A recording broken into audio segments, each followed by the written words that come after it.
No action. In today's match, we've got LvlUpInc on the left of your internet looking to level up his record to 2-3, but he's up against Android412 and his nerves of steel. Can love bloom on the battlefield? There's only one way to find out. Let's get ready to rando. Yeah, and this is races storming out already. We have a bow to begin with. It's a nice safe weapon to open up the escape with. 30 arrows go a long way to farming that first bomb drop, but both of our runners got it and throwing a bush and a guard at the very beginning, so no need to worry about that. Yeah, that'll take a bit of the RNG out of the escape sequence. Let's see the guys heading down through the rest of escape. Probably won't be killing too many more guards.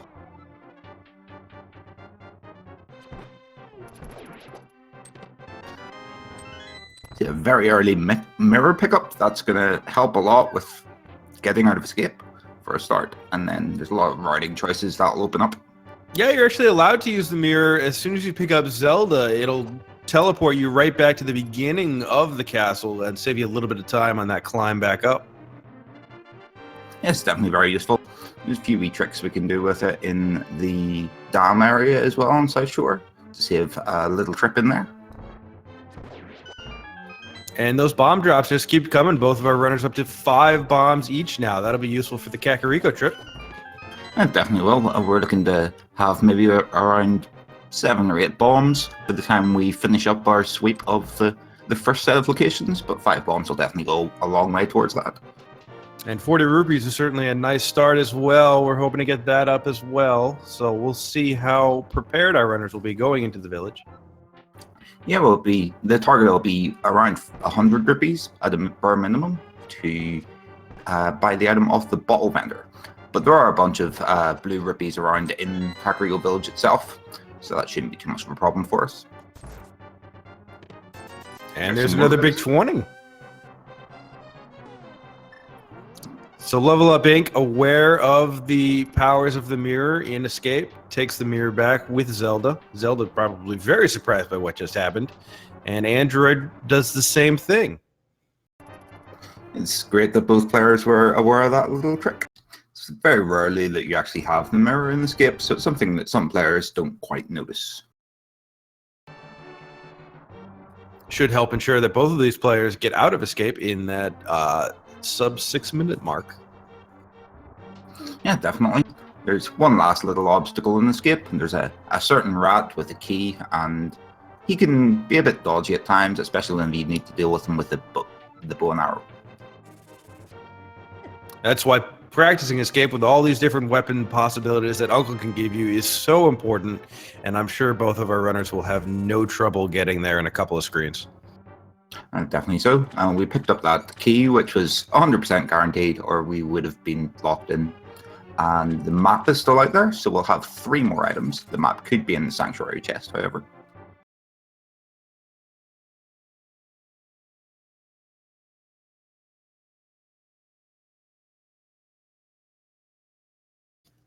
Other than having the bow, this is pretty much the same, well, and the mirror in this case, this is pretty much the same as the NMG escape sequence.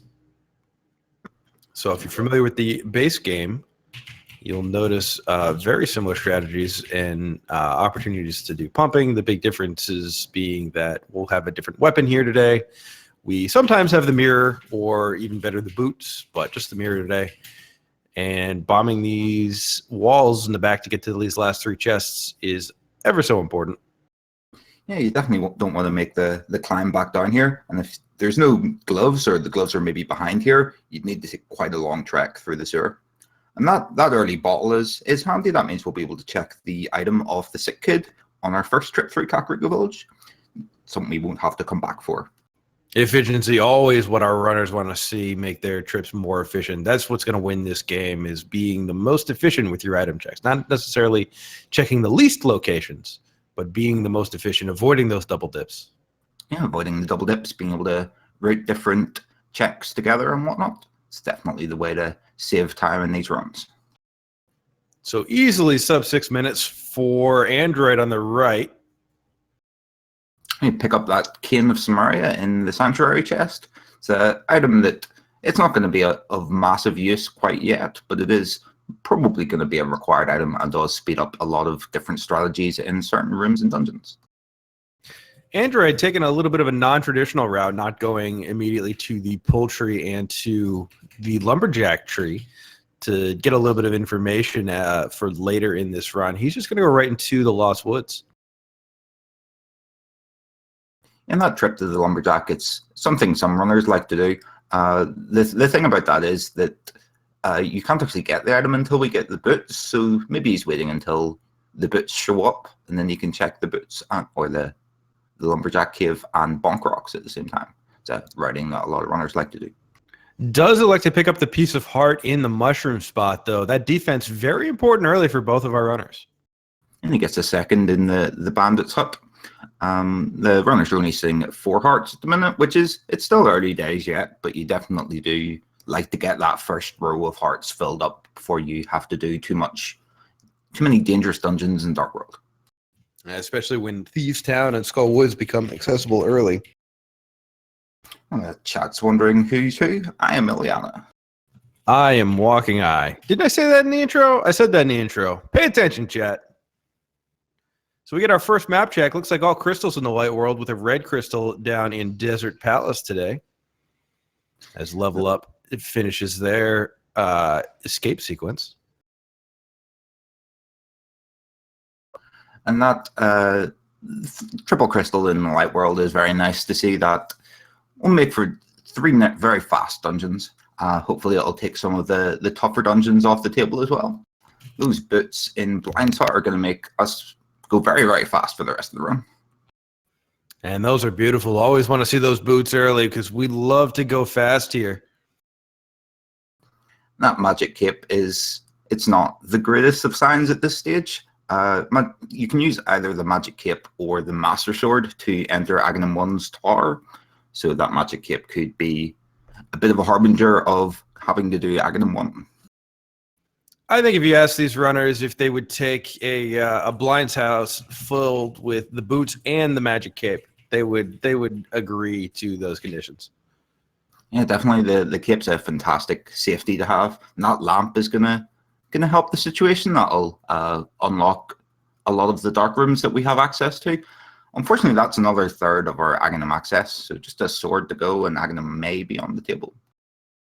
And there's that hammer. So we're still a Moon Pearl and a glove away from Dark World access in order to avoid that Aga 1 trip. However, Eastern Palace, which is that crystal, is fully accessible to our runners now within logic and everything. We get Quake from the bottle vendor. Quake could potentially be useful as a handy medallion to have in case we need to enter Mire or Turtle Rock. As you mentioned, yes, Eastern is completely finishable at the minute, which we might see either or both of our runners head over there after they do their initial checks here. A lot of items over there.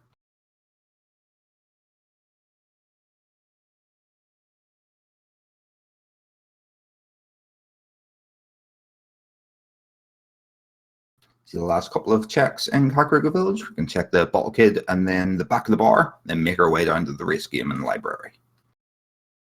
Some more money. And even though it's only 20 rupees, they're still glad to have that bottle and get this check out of the way at the very beginning. Yeah, definitely. You don't want to have to come back for that, or worse still, forget it and it's something important.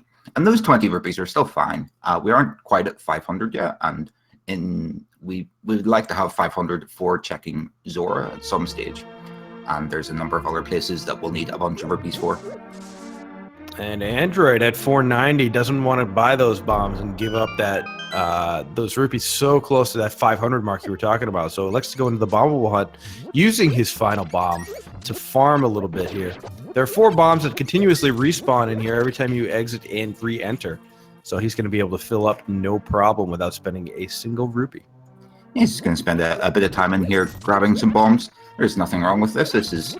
He is very, very close to 500. He might be a bit worried about that rupee count for Zora, and he has 8 bombs. Handy enough.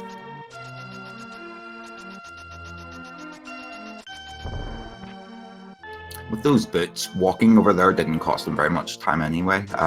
Anything that involves a little bit of walking in the early section of this seed will probably be taken because of the presence of those boots.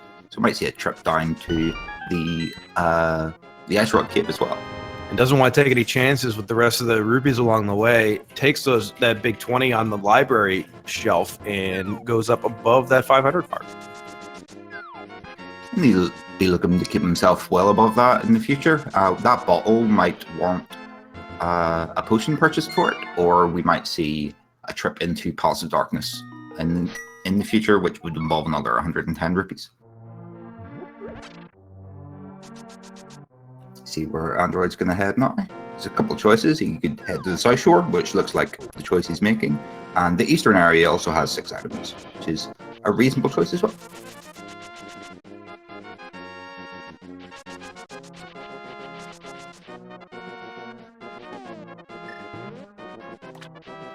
And he's got that mirror out. Let's see if he puts it to good use, removing these blocks from existence to better check these 2 chests. And he does. Picks up 3 bombs for his trouble.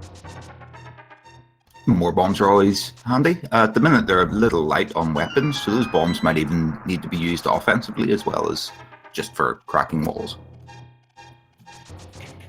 So going into Mini Moldorm Cave here, you get a couple of options for using to get rid of them. You get the red cane plus your half magic.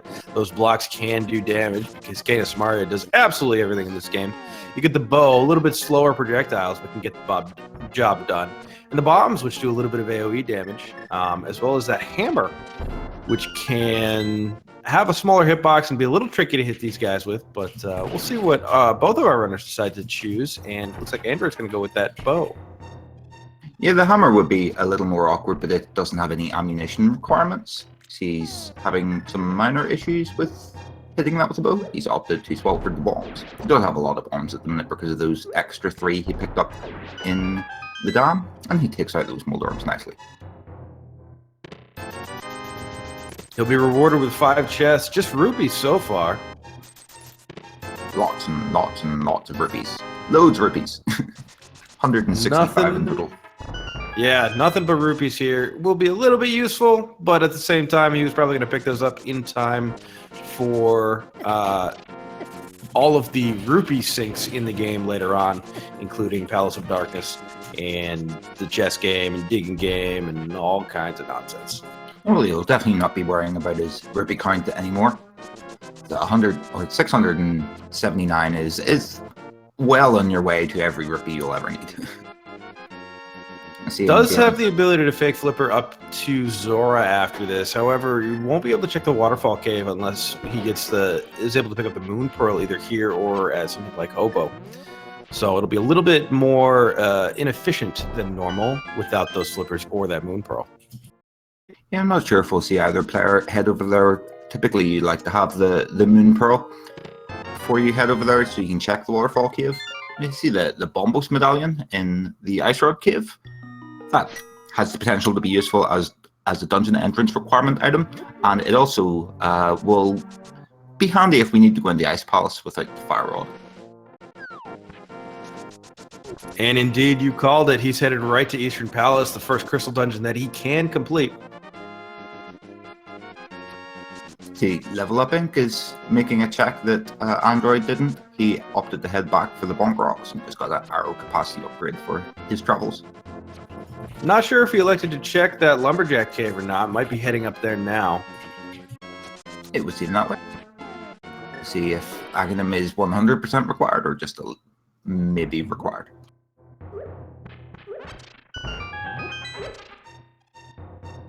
Also, the first look at the bush crab, dropping those 20 rupees. That is an extremely valuable resource for any money farming that our runners may do. However, they both seem to be pretty well stocked at this point. Just a piece of heart on the Lumberjack ledge. Aghanim is not required for that. However, there is still the minor possibility that we'll need to kill Aghanim for the Dark World access. We would need a pair of boots and the Moon Pearl at the minute to access Dark World. A pair of gloves. Listen, they go on an appendage. I think boots are close enough here. Anything to avoid Aghanim. But you're right, we are running out of locations, and it's looking more and more likely that we will need that trip up the Aga Tower very soon. Yeah, the items we've got a lot of odds and ends, but with the exception of the bow and lamp, which we did get quite early on, which opens up the back half of Eastern. We haven't actually unlocked any other locations.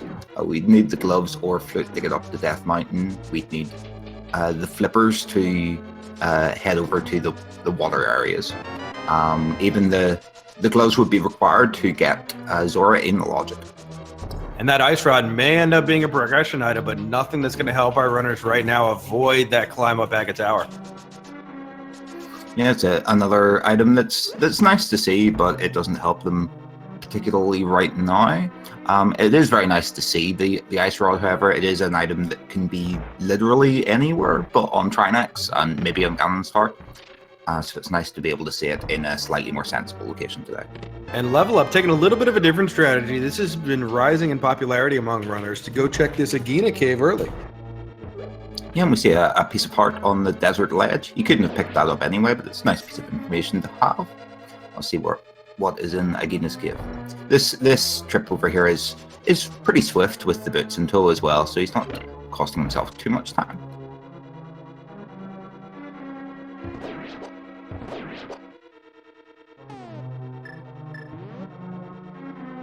Unfortunately, just a big 20 there for him today. It's a location where you expect your opponent to not have checked. It's not something that most runners do, even though I did say it's rising in popularity. So you can't do the same thing that your opponent does if you expect to win this game, because then it just becomes about pure execution. You want your routing to play a factor as well. So if you do what everybody else does, you get what everybody else gets. So you gotta do something different in order to get an advantage in this tournament. Yeah, the 1v1 nature of this tournament definitely does reward a well thought out gamble. Unfortunately, that gamble didn't save LvlUpInc any time or anything heading over there. Didn't get him an item of interest, but it didn't cost very much time. It was a very safe gamble with those boots and tow. And Android heads into that first dark room. Yeah, that lamp is giving him a nice light cone. That's going to make things extremely straightforward in here. Pick up his key and head over to the vanilla big key chest in the Eastern Palace, while LvlUpInc picks up his big wad of cash out of the mini Mulder cave. Android a little bit low on health here. Gonna have a little bit of concern for that damage boost coming up on the vanilla big key chest. He might elect to do the room as intended and actually kill all the enemies in it. He does have that fairy in a bottle, but I'm not sure if he'd want to use it just for a bit of a time save here. He is going to opt to clean out the room the old-fashioned way. And I think this is fine. I think there's no reason to force these speed strats if you think it's going to cost you time in the end. So good call by Android of being aware of his resources and doing what was best for him in this situation. He just gets a piece of heart for his troubles, but the more the merrier, I suppose. He's only sitting at 6 hearts, and you definitely want to get a few more.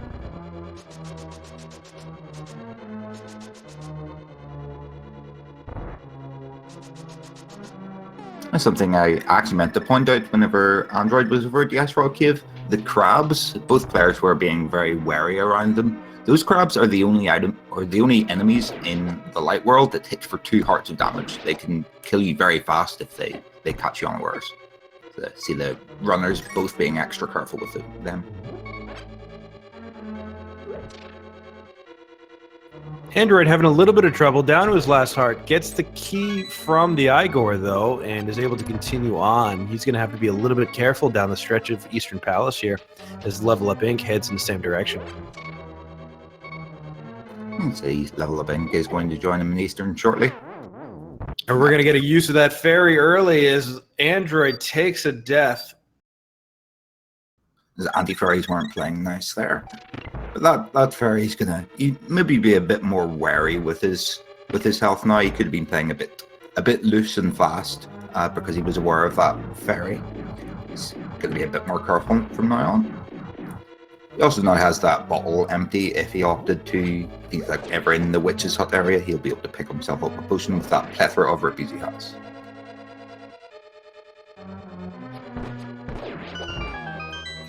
So no sword for our runners to spin attack all these popos. We're going to go for cane strats here instead, it looks like. And that's a pretty quick way of taking out those popos, given the equipment he had available to him. Yeah, that worked way, way better than what I would have did, which was shoot them with arrows, which was the key here. Yeah, it was great. I never saw that strategy before. That's fantastic. LvlUpInc's joining him Eastern Palace. It seems a little bit behind because I think the streams might be quite synchronized, and he had his triple baby in his cave anyway. So Android doesn't quite get the quick kill setup that you'll see in NMG runs, but is going to be able to put 3 more arrows into this final Armos Knight to get the kill and get the book, which could lead to more progression. Yeah, you could take that book over to the Desert Palace and get the 2 items in there. And while he's up there, you could check the Agina's Cave and Ledge that LvlUpInc has checked already. Unfortunately, we can't finish Desert Palace because of our lack of gloves. But at the minute, we can't actually do anything really because we would need a sword to do Aghanim even. So we're still looking for something. And starting in Sanctuary, it looks like he's going for Bonkrocks first, possibly checking that Lumberjack tree as well now that he's got those boots and is running out of locations. It seems that's going to be the plan for the time being. LvlUpInc is making short work of Eastern. He's well on his way through it now.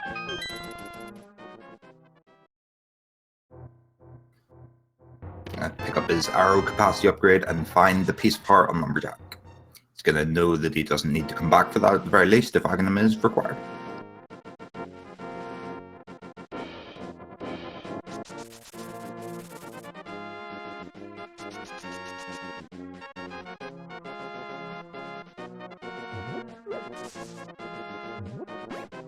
The minute our runners are running very, very low on options, our choices are essentially just Desert Palace. Between the 2 of them, they've checked every other in logic location.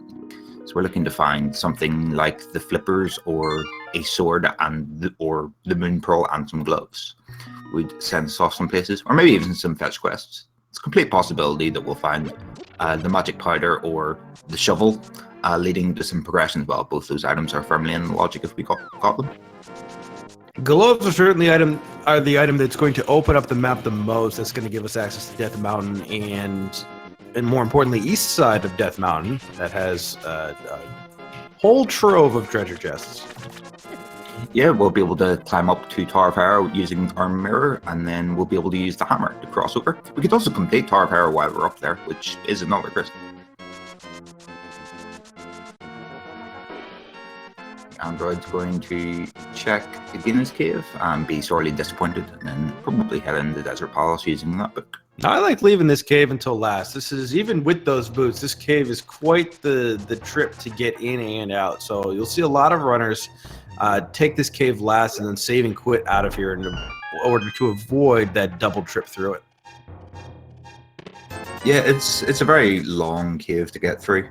I definitely would agree with that. Unfortunately, Android will need to walk out because he's heading to the desert next. It's a handy wee cave to check. There's a number of different times later in the run you'll be able to check it as well with a number of other locations. If you're checking mirror spots or you're checking the Bombos tablet or something to that effect. And with that piece of heart in the ledge, there's just 1 or 2 item locations remaining for Android, depending on what Landmo has. Yeah, we'll be able to check all of the items in the front half or front section. However, with those bits in tow, there is no fear of the dungeon being bootlocked.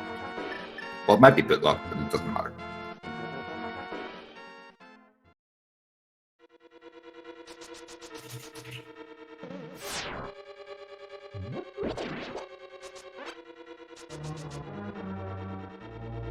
If the gloves are in here, which would be, so it seems like the most likely progression item we'll pick up. We could finish Desert while we're here as well, which would be handy, and it'll be sort of vanilla gloves as well. I don't know. I'm feeling that level 1 sword being in here first. We have the rest of the pieces to the puzzle. This is looking like Aghanim. Although we do have a shovel, so a little bit of a fetch quest. We'll see if our runners decide to go out of their way for that fetch quest in the event they do not pick up those gloves, or if they just go straight to Aghanim. Well, this item is guaranteed to be a small key here. There's 2 chests on the right side of Desert Palace that Android will head over to next. See LvlUpInc making short work of the Armless Knights. See where he heads off to next. Probably Desert Palace as well. So no real interesting routing decisions as of yet for our runners. No real place to diverge. Now, I will say that there are a couple of items available to them out of sequence, including Zora, including Hobo, and that very well may be it. So we get the Moon Pearl there, so that actually opens up a few more. Yeah. So that shovel is almost certainly going to have some progression on it then. Yeah, the shovel I think has to have progression on it. I think we're completely out of locations. The Moon Pearl does open up access to the waterfall cave via fake flippering, but that would not be logically required. So the question is, do you go there in an effort to sequence break and not have to do Aghanim? I think I might be inclined to go there, but the way the seed's panning out, I think we're going to end up with either gloves or the level 1 sword on the dig spot here. Whenever you know that kind of information, it mightn't be a bad idea to even grab this spot, and then if it's the sword, you could go on sequence break, but if this is the gloves, we're flying. All of us here in suspense as Android pulls out that shovel, takes the dig, and we got flippers today. So we're going to keep going without that climb. Yep, those flippers will send us over to the locations we were just talking about, which were all out of logic, which are in logic now. We can check the Hobo, the 2 items in the waterfall cave, Zora's item, and we can check the item in Zora Ledge as well. I would have bet many a rupee that was going to be the level 1 sword. As LvlUpInc decides to do his flippers, his stream is caught up now. I'm very surprised to see that. I think the timer was sitting maybe like 3 minutes behind, so LvlUpInc is probably he's probably in around the same place. This makes a bit more sense actually, because both runners have did exactly the same things. It was surprising to see such a hefty difference between them. Runners are basically neck and neck at the minute now. And more fetch quests in the Waterfall of Wishing Cave. So we get that mushroom now, which is accessible for our runners. Yeah, I missed what was on Hobo. I'm not sure if we caught up in time for the item, but we'll try to see what's in Hobo. Well, don't admit that. We're going to find out right now. We're supposed to be omniscient. Just a big 20. That heart piece, however, on the Zora Ledge is looking pretty tasty, given that LvlUpInc's still sitting at only 6 hearts. You might opt to nip down and grab that. Especially with those boots, I would be inclined to get it. Certainly, the full heart is such good value early in the seed before Dark World access, and we do get those gloves from Zora. So the 500 rupees, well worth it. We're gonna get access to Death Mountain and all of the accompanying items. So we're looking at avoiding Aga for at least the time being. Yeah, I think Aghanim's dead at the minute. That gloves in conjunction with the hammer and Moon Pearl gives us full Dark World access as well.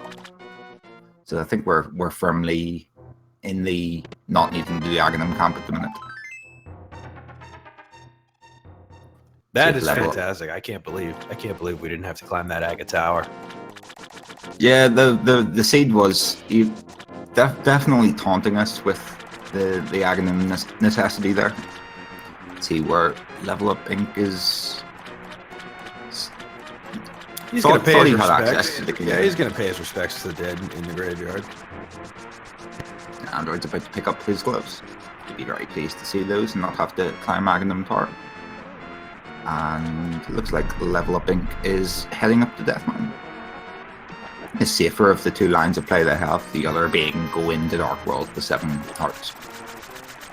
Death Mountain's also the much higher density play right now. There's so much open on the mountain itself, and with that save and quit location in the Old Man Cave, definitely an attractive spot for both of our runners to head to. But this is a point of divergence that Android could take here. We'll see if he elects to do something different. Yeah, he has a number of choices. He could head over to the Village White Casts area, or he could head down to the Hype Cave area. There are a bunch of locations in both of those areas that you could check. So the old man just tipping with a single rupee today for that rescue, but we've got a lot more to check here. And more importantly, we have access to we have the ability to finish Desert, and we have the ability to finish Tower of Hera now. So that's 3 crystals available before we've even touched the Dark World. Yeah, that's definitely going to be extremely useful and make this seed nice and fast by the looks of things. But it's definitely going to be down to what those Dark World dungeons are. And there's our first sword inside Spectacle Rock. That's not quite as dangerous now that it's not leading the Aghanim, it's just a handy wee sword. And Android going to turn on that mushroom, so that's going to eliminate for him the fake powder play later on. But he will get that information now about what that fetch quest was. Yeah, the runners don't seem to be particularly fond on the sequence breaks here. I'm not sure if Android considered the fake powder as a line of play.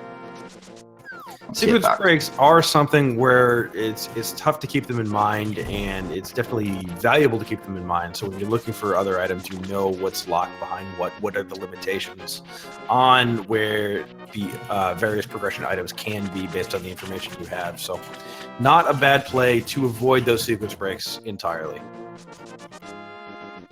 You see, Android's going to head over and clean up Desert Palace, but it looks things.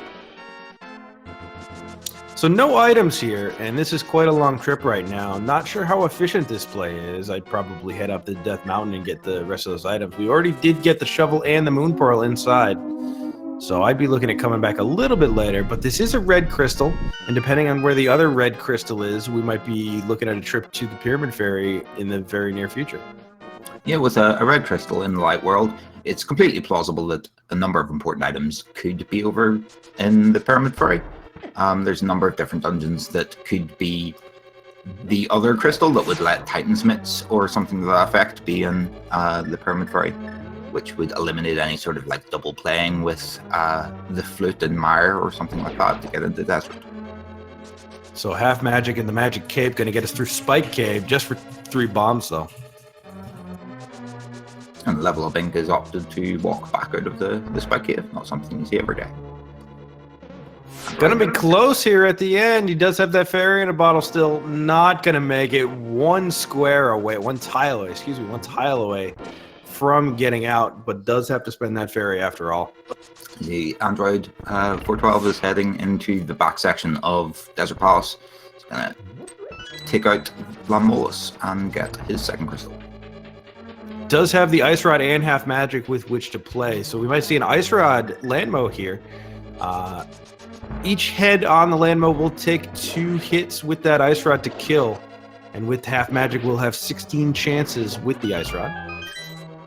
It's always fun to see the Ice Rods used for something other than Trinex.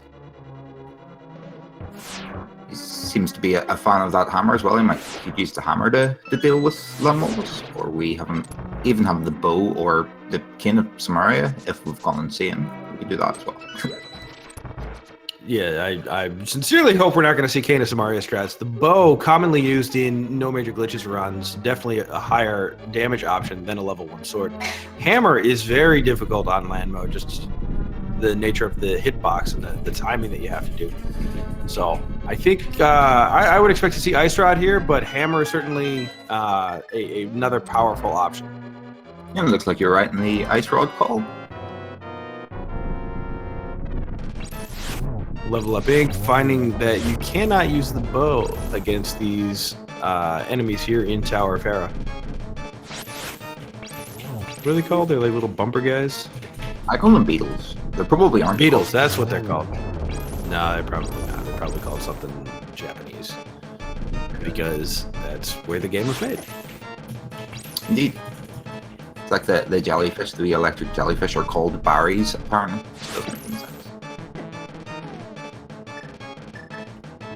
So Landmo, the last one, managed to escape the clutches of that Ice Rod. We're going to pull out Bow for the last one here, rather than touch that blue potion quite yet, as LvlUpInc can simply small key. Gonna go around, not going to mess with this bomb jump here.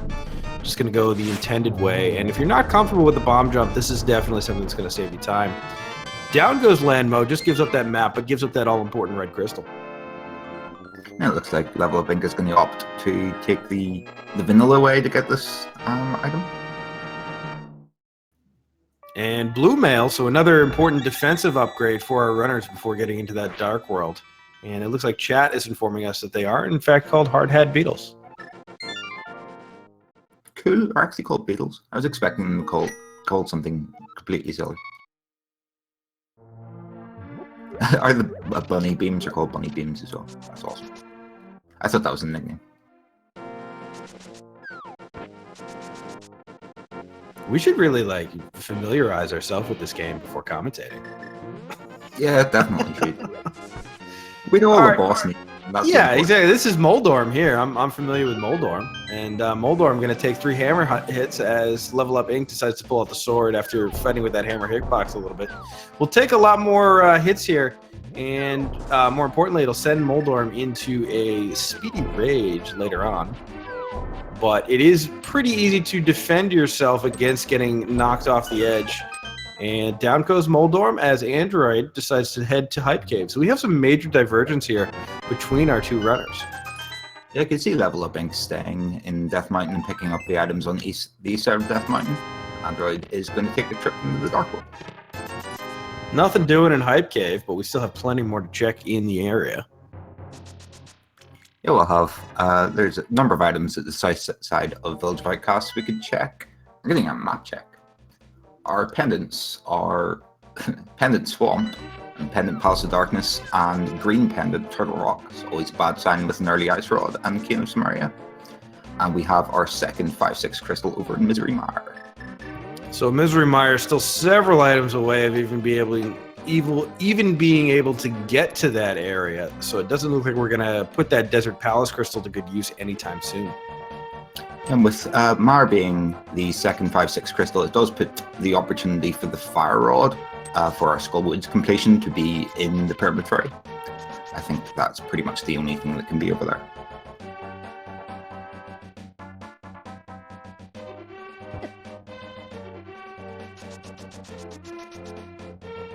A lot more money on the Pyramid Ledge. And Android going to go ahead and pick that up. We've seen him already buy 1 blue potion, so thinking ahead to get stocked up for the rest of the seed here.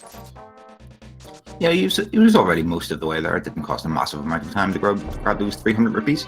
And he was sitting under 200 rupees, so he wasn't particularly well off. He'll need to spend a bunch of money in the Village of Outcasts whenever he eventually makes his way up there, and some money on the digging game as well. We got the bug net on the left side of your internet, so that's another welcome safety. Help fill those bottles up. If the powder shows up, that will be even more useful. Be able to turn those anti-furries into extra lives. The Android is opting to check the Catfish, which is one of those locations that it's another one not unlike Agina's Cave. It's very, very out of the way, and it's very awkward to route anything in with it. Android's just looking to get that off the plate as soon as possible. And LvlUpInc picks up a 3rd level of clothes here, so he's on red mail now.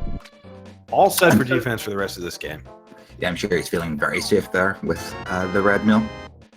Catfish just has a bomb expansion. He also got a lot of hearts while he was up in Death Mountain. Come to think about it, he's sitting 12 hearts at the moment.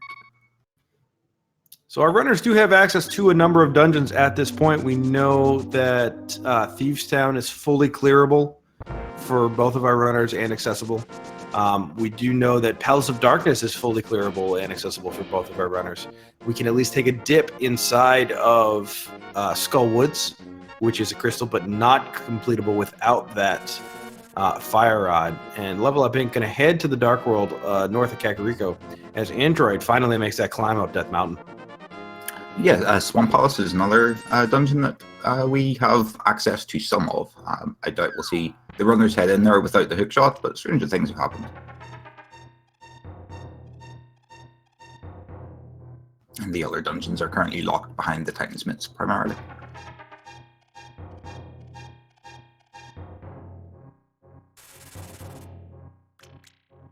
The Android's going to head up and check the locations that LvlUpInc checked before. And Gonna go up Death Mountain and get a couple of meal upgrades and his third crystal, and that is it. So I like the Thieves downplay here now. I like it even before the traditional Skull Woods check that runners do. It is a crystal dungeon that is full clearable. There are 3 accompanying items in the immediately surrounding area in the Village of Outcasts. So overall, I'm very happy with this routing by Level Up. He gets a second sword upgrade in the chess game. That's worth every penny. Master Sword is a required item and a big upgrade over the Fighter Sword.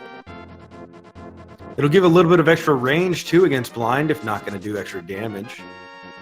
Yeah, definitely. So it is a lot bigger than the Fighter Sword. Also, some people like to line up bomb jumps and whatnot with their sword, and that's a Titan's Mitt. So that's really going to open up this seed as far as accessible locations. We have all kinds of things available to us now, including Ice Palace and possibly Turtle Rock we might have partial access to. Yeah, Turtle Rock and Dark Death Mountain are both available.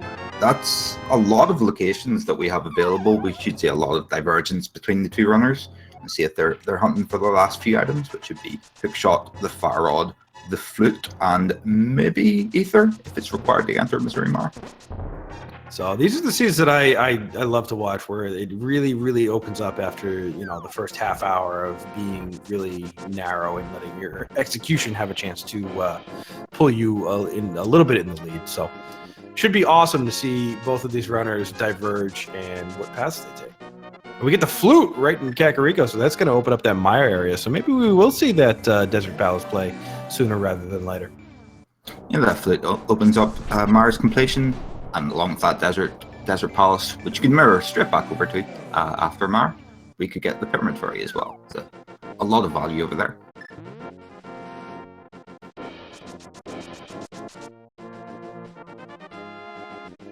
Android checking in on that Ether tablet. Doesn't have the ability to get that item without the level 2 sword or higher, but does have the ability to know he's never coming back here.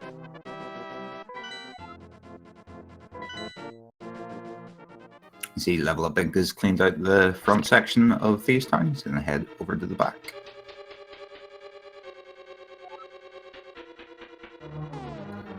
There's that small key would typically be a bit of a worry in runners' minds. It means we'd need to go to the big chest, but luckily we have the hammer today, so that won't be the case. We'll be able to clear out every chest in the dungeon the first time free. A little bit of a bonk off that key door on Level Up side. You'll notice sometimes runners will dash right through those, and sometimes they'll bonk off of them. You got to be on a pixel that's in groups of 4 away from a door in order to dash right through it. And so you'll see runners kind of line up against walls and such, as each of these tiles are 16 by 16, in order to get those key dashes. But sometimes the lineups don't quite work out.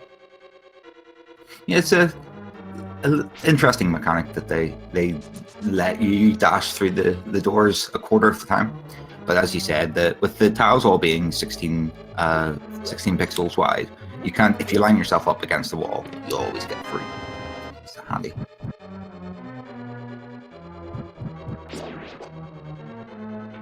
So that Flute alone definitely makes this Thieves Town trip worth it. And certainly combined with the crystal that'll pop out at the end. This has been an excellent play so far for LvlUpInc. He has a fair amount of lead here at the minute. However, the items he found the Titans in the chess game and then the Flute in Thieves Town. That's something that Android is likely to check relatively soon. It's probably going to clean out Death Mountain first of all.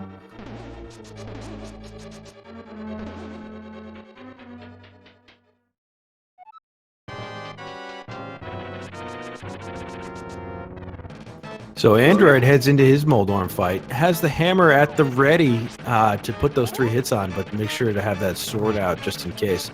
The sword spins don't actually do any additional damage here with the level 1 sword. So he will send Moldorm into a rage, whether he pokes, slashes, or spins. Just that hammer can save him from skipping it. You see there that whenever you're holding out the hammer, if you hold the directional pad towards the center of the platform, Moldorm almost, pretty much can't knock you off the edge. You'll just sort of bonk back repetitively. Very handy. Whipping out that cape to just guarantee the kill. Full magic refill straight afterwards. No shame in doing that. It's definitely better to be safe than get knocked down a hole. And neither of our runners taking a spill to Moldorm today, so that's definitely good to see. Moldorm will have a chance to get his revenge later on as we climb up Ganon's tower, but that's not going to be for another hour or so. Meanwhile, we got Level Up facing off against Blind, so this will be his third crystal of the night. Or of the day. It's like really early, isn't it? Wow, probably not where you're from. It's 20 past 2 at the moment. 20 past 2 in the afternoon. And down goes Blind, so really, really quick, good-looking fight from LvlUpInc. Gets the compass as his reward as well as that crystal. Yeah, Blind is an interesting fight. The first time you fight him, whenever you get to bring the maiden into the center of the room and fight him from above him immediately, he is a very scripted fight. You can hit him as soon as he's vulnerable every time, and it'll keep him on the top of the screen the whole time. It's very handy if you can keep that.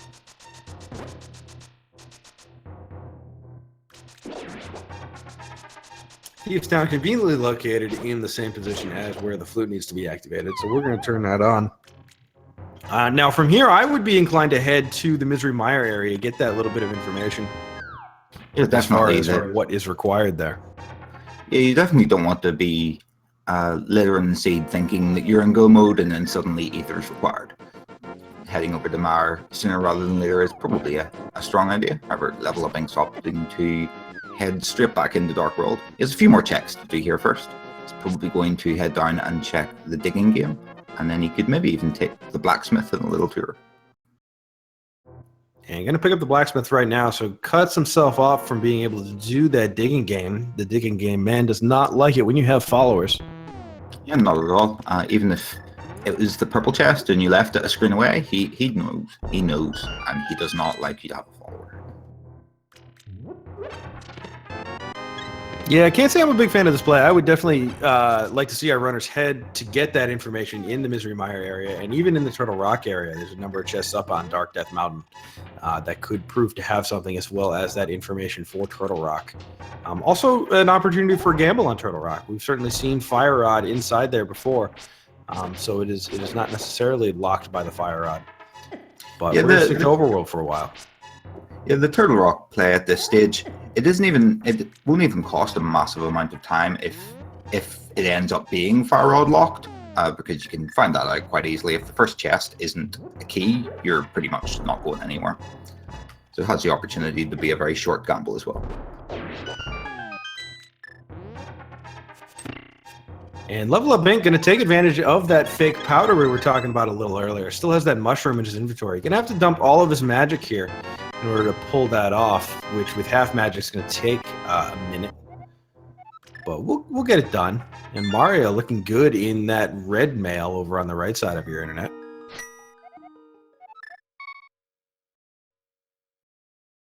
That fake powder's a rather odd glitch that, for whatever reason, if you try to use the mushroom and then try to use the Cane of Samaria, you use the mushroom as the powder. It's a bit wacky. This game in general is a little wacky, however.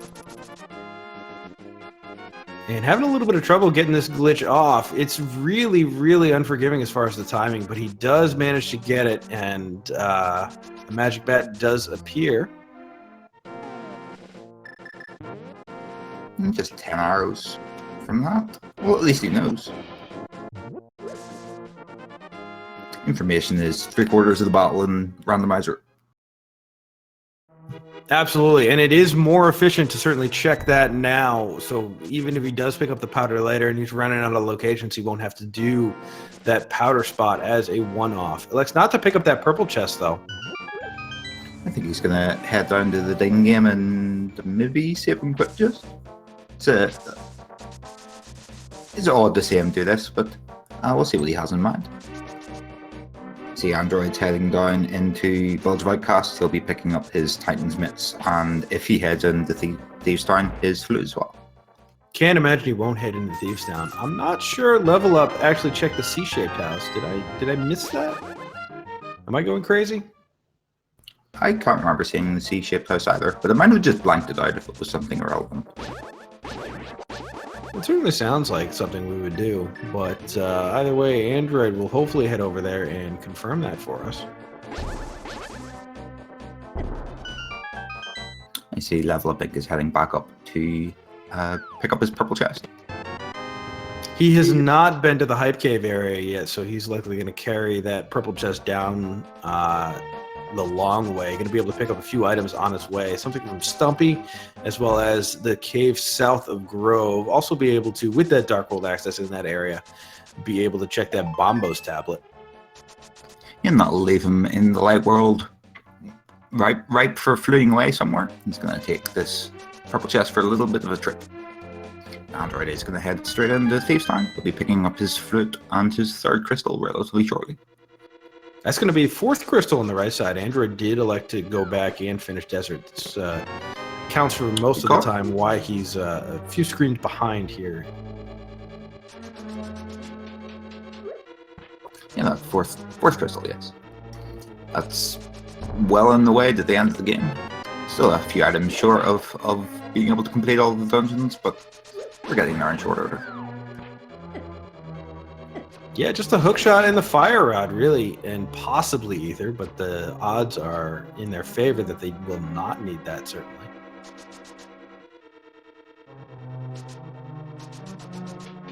It'll be interesting to see where those two items end up being and what one ends up being our go mode item. I'm sure the runners should be very pleased if our go mode item was the hook shot. Swamp Palace is notoriously slow whenever you have to vote there.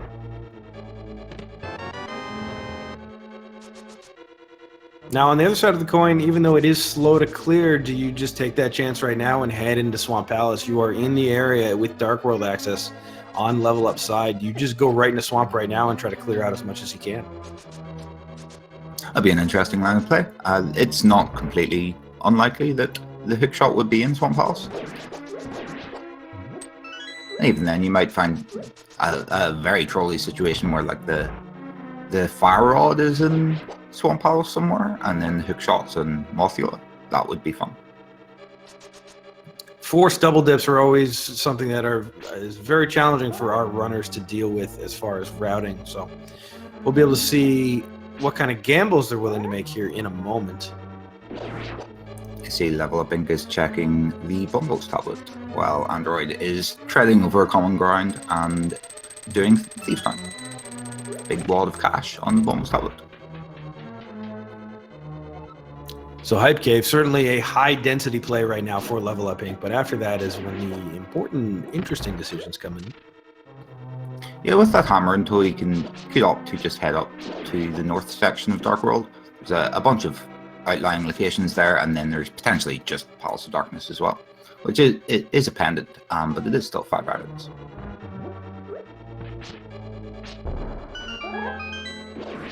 I still am liking the Mire play. The Mire could very well be full clearable right now. You don't necessarily need the fire rod as much help as it is. The lamp will get you to light those torches just fine, and we have the red cane in order to beat it. We have the boost across the gap, so possibly everything we need. Might just be short ether. Yeah, it's definitely something that I'd like to check as soon as I could, is whether or not I can even get into Mire. It's nice to know that you're looking for ether as well. And by that account, LvlUpInc hasn't really spent a lot of time in the light world. I could see him maybe heading over to the Mire area once he eventually stops checking dark world locations. Or are we gonna go to the Ice Palace? Looks like we're gonna check the cape or the island here.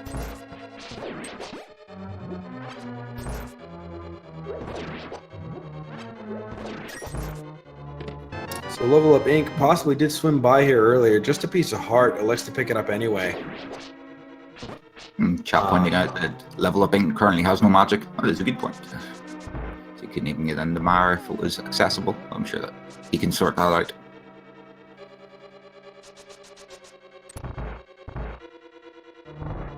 And gonna run into that magic problem really quick here in the first room of Ice Palace. Nothing doing with that Bombo. It's going to require a magic toll in order to use as Android rescues the maiden, and it's going to start to his blind fight very shortly. Indeed he is. We'll see what if he's going to flee away. The Ice Palace was a very interesting play, however, with that Bombos medallion in tow, and the Hammer and King of Samaria, we can get through a fairly large amount of Ice Palace. The way the seed's playing out at the minute, I feel that Ice Palace might even be, or mightn't even require the hook shot. And Mire is in fact accessible and full clearable, so we have at least 2 crystal dungeons available for our runners to complete. That'll also give us access to the Pyramid Fairy. And again, that magic, those magic issues are proving to be a pain for level up. There are a lot of places where he could go to refill his magic easily. He could go just straight to the Witch's Husk, buy a green potion, and immediately take a swing. Or he could go north of Kakariko. There's a tree you can bonk into to get a full magic refill. So knowledge of where those magic refills are definitely important. We'll see where he chooses to go. I think you might just kill Lamolus for the magic refill, or pick up a blue potion in checkerboard. That works as well. And see Android making short work of blind. Gets his 4th crystal.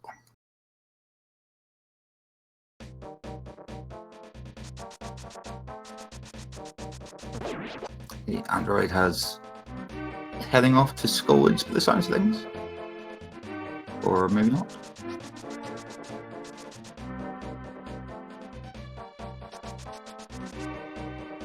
It does have that all of the equipment necessary to check the Bumper Cave and the 2 mirror spot, well, the mirror spot and the King's Tomb over here. And we have the hook shot on Bumper Cave Ledge, so that's another piece of the puzzle.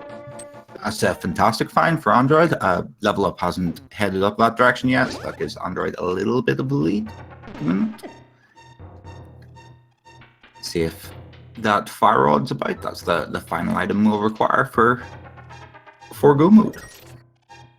So while Swamp Palace is a pendant and not strictly required to have the hookshot here, we will need the hookshot for later on in Ganis Tower.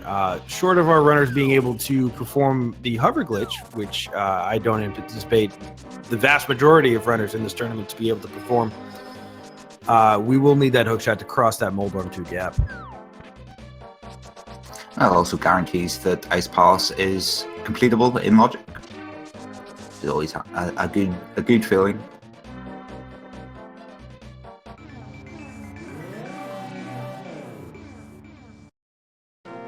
And check the graveyard ledge here. It's a handy triple routing he's getting here. He'll probably check the King's Tomb after this. These 3 locations are a bit out of the way. Whenever we're at this stage of the game, it's very nice to be able to check them all at once. Not the highest density that he could have checked at this point. There are certainly other locations available to him that would have been higher density. However, it is still reasonably dense, so this is certainly a nice routing option where you're almost guaranteed to do something different from your opponent. And we can see that really paying off here for Android. Yeah, that hookshot's definitely worth the trip.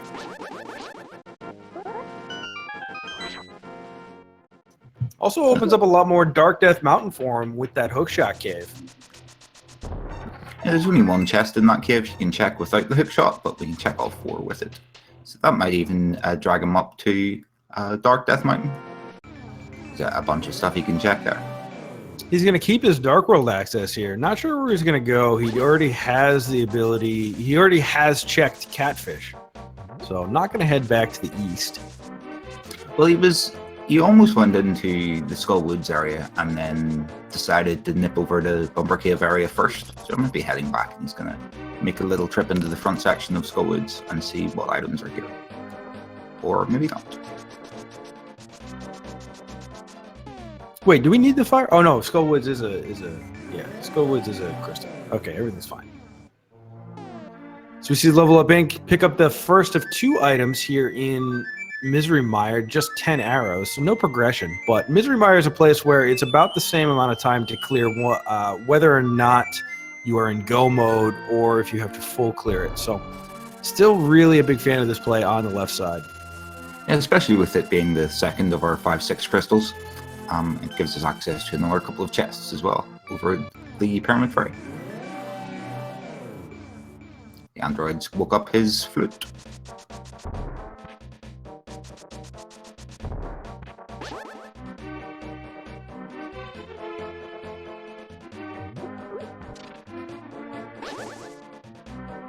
LvlUpInc manages to get the timing down quite nicely.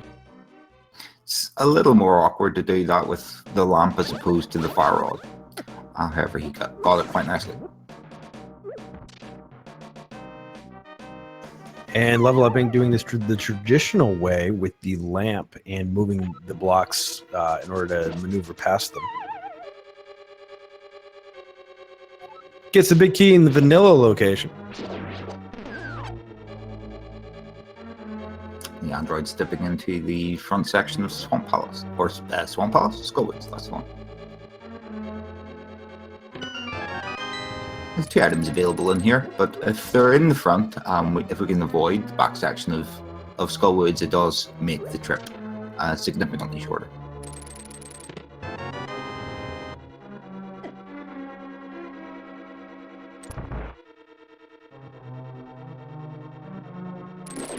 LvlUp getting a little bit low on health here. With a full magic refill later on in Misery Mire, we could see him pull out that fake powder glitch once again, this time for the anti-fairies.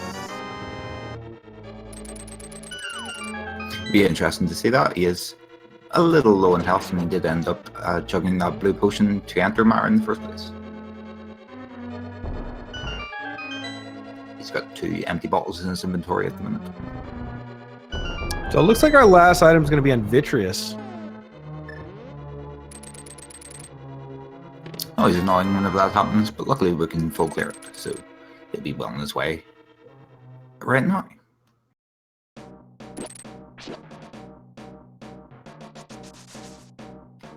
See, there's some more items in the back of Skullwoods. Gonna check the vanilla big key location. It'll be the last location we can check here. With the kind of summary, this room will be a fair amount faster than usual. No need to push stashes around, just make your own block. Certainly easier than dealing with those Gibdos. See, there's an enemy that I knew the real name of. I didn't just call them mummies. They're a bit more memorable because they're such a massive pain in the arse. We do have the boomerang, however, which is the only items that can actually stun the Gibdos. The hookshot doesn't stun them for whatever reason.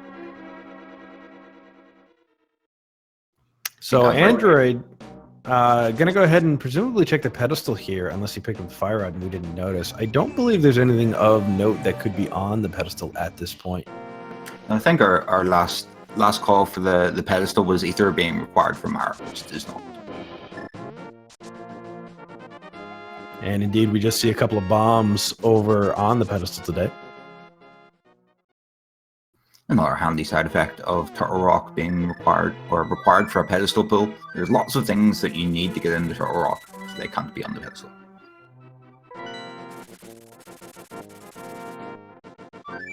And looks like a misflute on Android's side, so we're going to take a trip with the duck somewhere else.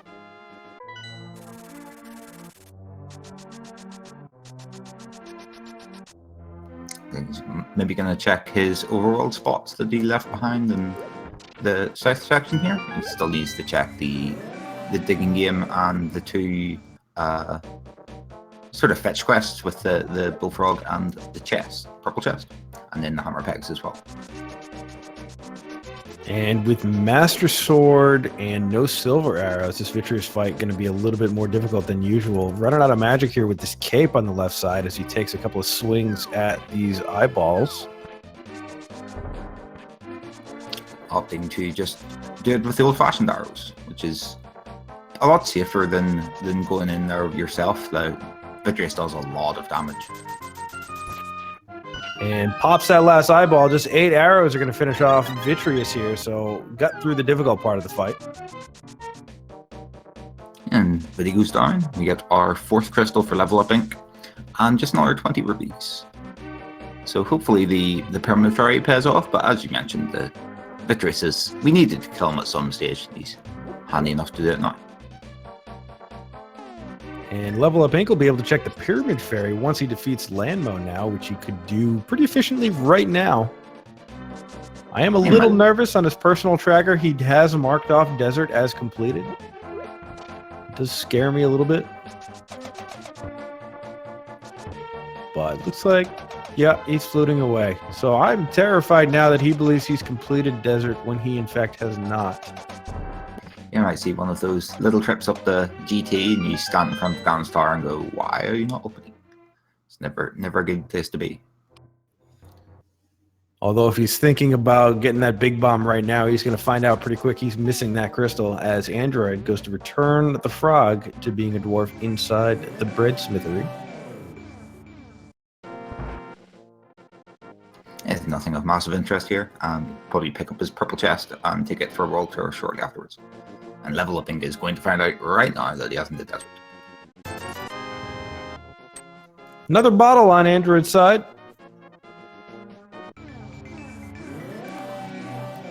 That'll go well with the bunch of money he's still hanging on to. He'll be able to fill up some bottles with purple potions. Or blue potions? Purple potions? All the colors of potions. The purple chest threw me off there. There are a lot of colors in this game. That was one of the advantages of the Super Nintendo. It had a lot of colors. Yeah, the color palette and the SNES is glorious. I think he just found out that he hasn't actually finished Desert.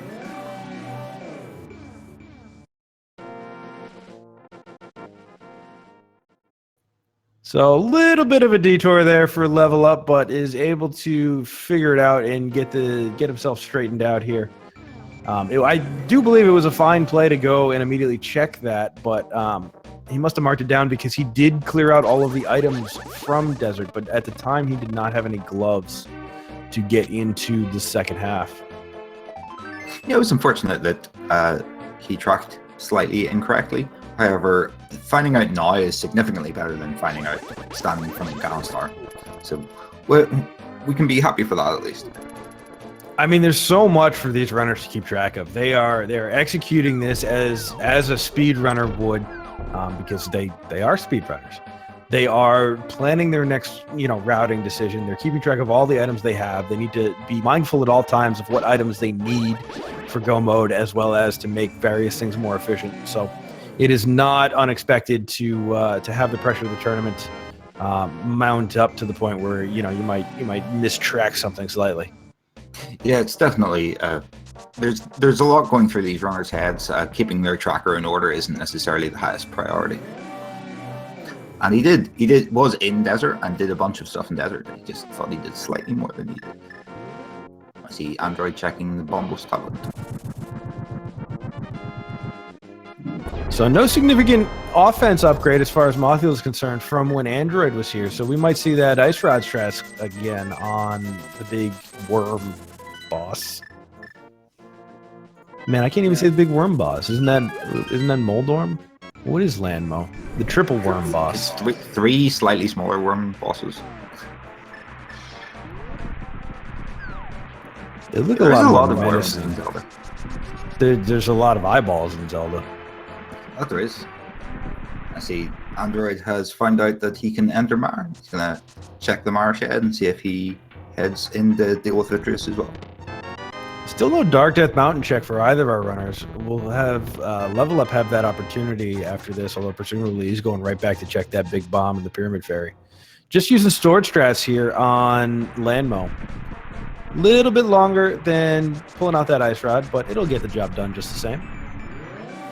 I'm a fan of sword strats myself. You can line up a good spin on them every time the surface. I'm horrible at timing bow shots. And bow shots for Landmo is something you'll see in speedruns of the vanilla game. It's something that certainly takes quite a bit of practice to get good at, but will really pay off in these lower resource situations. If you have a progressive item on Landmo that you need to get into your inventory early. Yeah, definitely. So a knowledge of all of the different ways you can deal with bosses and whatnot is definitely something that is good to keep in mind. It's good to practice. See, Android's heading into Misery Mar, and it does look like LvlUpInc is going to opt to do the Pyramid Fairy immediately.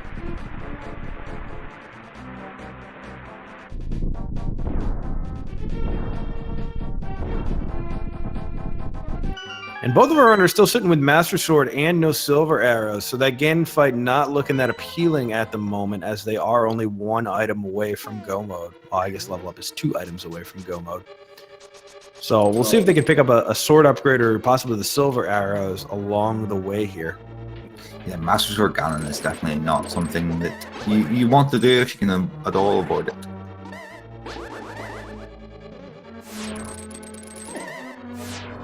One handy thing is that if you do reach Ganon and you're having issues with the Master Sword Silverless strats, Ganon will tell you if you manage to get to the last phase where the silver arrows are hiding out.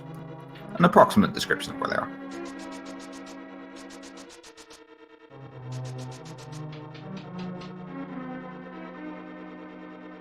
And see if anything of interest is at the Pyramid Fairy. So right before the trip into Mire, we saw Level Up head to Ice Palace and try to enter. He didn't have any magic at the time to get inside. Do you think he'll head there now, or do you think his routing decisions have changed? Not a lot has really happened much that would change his routing decisions, pending the Fire Rod being here, which is not. That means that I could see him heading back to Ice Palace. He looked like that was the plan before he went to Mire. Tosses a bottle into the fairy pool, gets a fairy and a bottle returned to him. So all of these pools will return something at random, filled bottle at random. So today we have fairies inside the Great Pyramid Fairy. I guess it's not the Great Pyramid. Yeah, the fairy in a bottle is fine. It's the only thing you can't buy in a bottle that's of relevance. You could just buy a bottle or potions, but getting a free fairy is nice, especially whenever we don't have that powder to turn anti-fairies into fairies. See, LvlUpInc is maybe heading over towards Skullwoods. I see if he opts to check Bumper Cave like Android did before and get his hookshot. And heading in that direction, so he's going to be able to clear out Bumper Cave, King's Tomb, and Spooky Ledge all at once. Yeah, and he'll be picking up that hookshot shortly. He'll be very pleased to see that up here. That'll put both of our runners just 1 item away from that all-important go mode. Just the Fire Rod will be the final item here. And that Fire Rod can be pretty much anywhere. The only places it cannot be at the minute are on Trinex or on Mothula or in Ganon's Tower. So there's a lot of locations available for them. See where the runners opt to go. If they opt to go to different places, there's a lot of pendant dungeons available that they could check. I like the Death Mountain play. I like the Turtle Rock play. There's a lot of items up on Dark Death Mountain that could have the Fire Rod. Yeah, as far as density is concerned, it's definitely the most valuable place at the minute.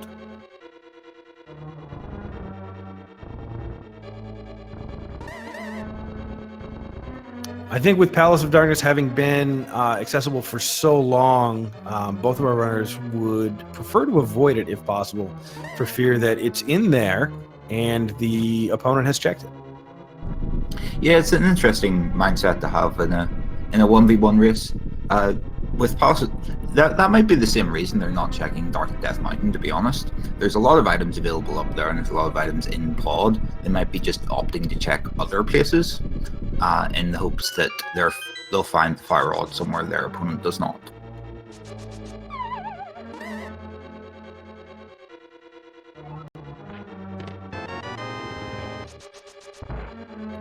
Chat being a little bit confused as to how we got that hook shot in Bumper Cave without using the hook shot. It turns out you can just walk across the little gap on the top left, as we saw LvlUpInc do. It is not required. And if you read that little sign outside, that sign will tell you just the same. There's a lot of signs and whatnot in the have been programmed into the randomizer that tell you a lot of little tidbits like that. A lot of people get very focused on going as fast as they can and don't read all the nice flavor text in the game. There's lots and lots of text in here. The randomizer developers have made a concerted effort to make the randomizer as newbie friendly as possible.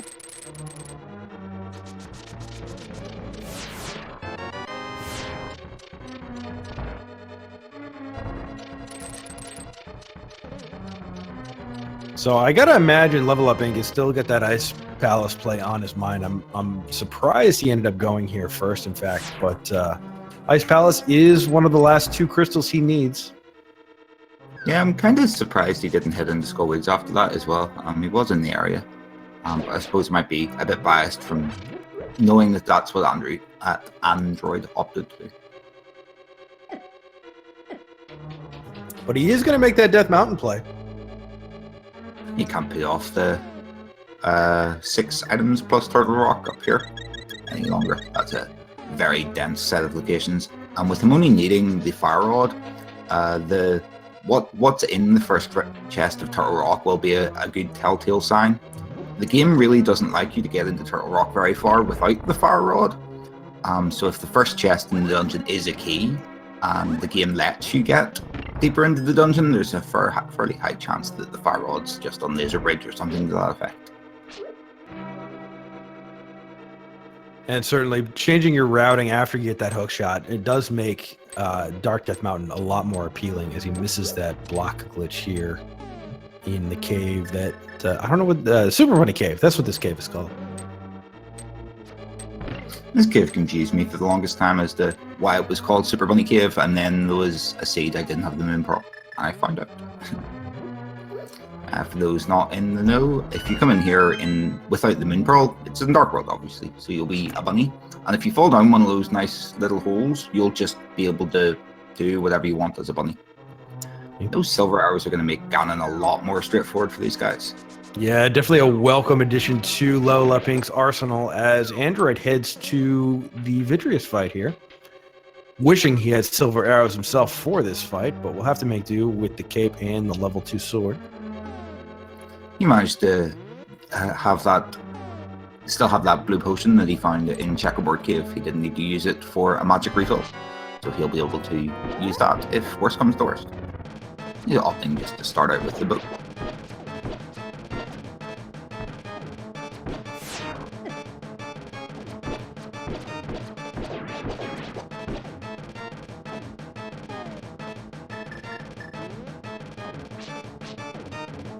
And nothing great here in Hookshot Cave so far.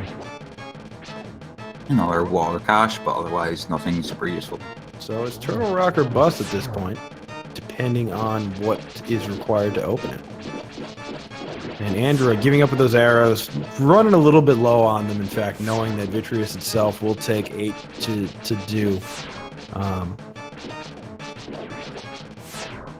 He gets those eyeballs down right and sharpish with the use of the Cane Master Sword. And take 8 arrows to take down the big eyeball himself.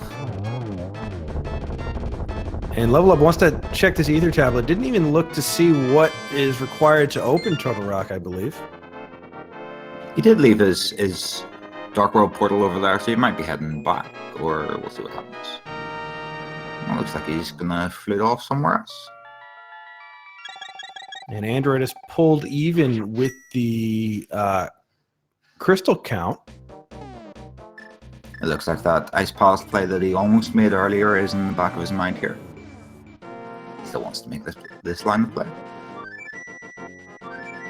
I don't know, it would be hard for me to walk away from Turtle Rock, especially at that point, already having been up the mountain. But it looks like it's not going to come back to bite him, as Android is going to head towards Ice Palace as well. This is definitely a bit of an evener that Android didn't check Dark Death Mountain. Hopefully he won't have too many issues with his lack of silver arrows, so we'll check them later. But we'll see how this dungeon pans out. There's 2 item locations in here. The crystal at the end of the dungeon will be their 6th.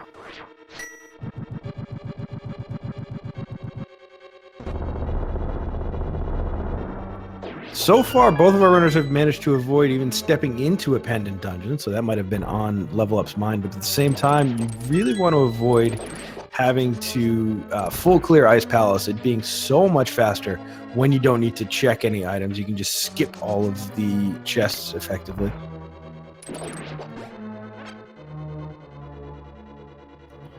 Hopefully that won't come back to bite them. With both players doing it, it shouldn't be too much of a time loss for either player. The worst that could happen here really is if the Fire Rod is here and then Android doesn't get his silvers in Super Bunny. That would be a huge difference going up into Ganon's tower, as those silver arrows, especially with the Master Sword, make quite the time difference in fighting Ganon. Yeah, maybe Android would opt to do the climb in Dark World, which would end up checking Super Bunny anyway for minimal time loss.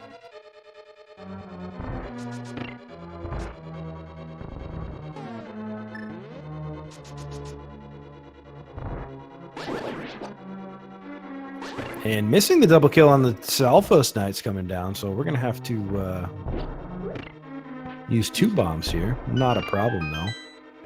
Yeah, the quick kill on those Stalfos is quite a sight to see. For whatever reason, the game likes to think that, or only cares if one of the Stalfos has fallen down. If one has fallen down, it will assume all of the Stalfos in this room have fallen down. Maybe you'll get a nice quick kill like Android just showed there. So level up, because he needs to full clear, electing not to do the bomb jump, so whether or not he's comfortable with it is immaterial at this point, as a full clear generally means you're not going to take advantage of what the bomb jump gives you in terms of ability to route here. So I like this skipping of the bomb jump. Yeah, especially with the King of Samaria and Hookshot in tow, they definitely can access all of the rooms in Ice Palace, so the bomb jump might just be an unnecessary time waste.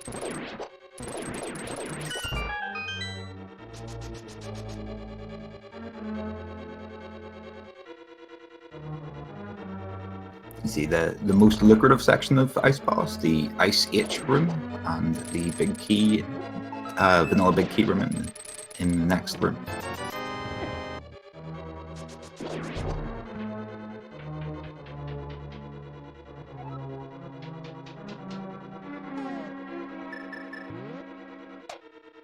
So nothing good on the right side of Ice Palace. We're going to have to look elsewhere for our Fire Rod. I've only found 1 item so far, so there is the possibility that there's a few more locations left.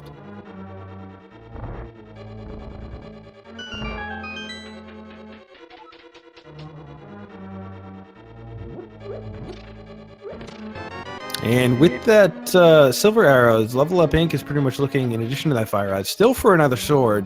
Tempered Sword and Master Sword, huge difference between the two, of course, in that final fight. Ganon, also a big difference just climbing up that gauntlet. Yeah, definitely. So the Master Sword, it is a lot weaker for the climb, as you mentioned, but the big time save is on Ganon himself, where the Master Sword, you are required to charge spins for every single hit, unlike the Tempered Sword, which you can just use spins or slashes even, which can save you a lot of time, especially if you opt to use the cape.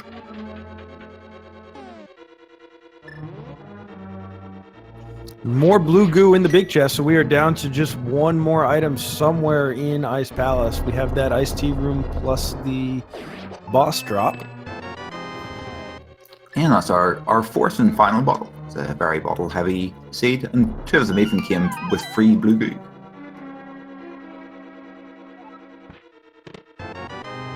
Android picking up his 4th bottle as well. And LvlUp realizing he missed that iced tea room, so he's going to go back up the stairs to make sure he clears out everything. Don't want to leave that Fire Rod behind, certainly. Yeah, definitely not. This room is a notoriously easily forgotten room because it's so far out of the way. Especially whenever you end up doing the right side first.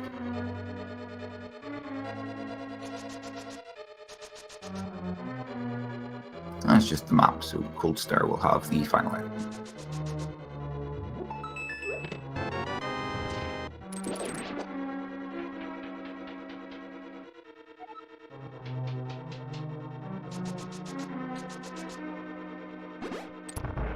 A lot of our descriptors of the rooms in Ice Palace are just on the shapes of them. There's the Ice H room, the Ice P room, and the Ice T room. Yeah, the randomizer community not very clever in naming things. They're just, well, they get the job done. Yeah, it's more fun that way.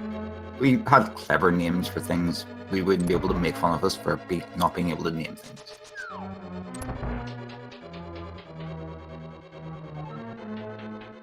So we're going to have synchronized cold stare fights for our runners. Now, this is going to require bomb both in order to break the shell, and then after that, no fire rod available, so it's just going to be Master Sword or possibly Hammer.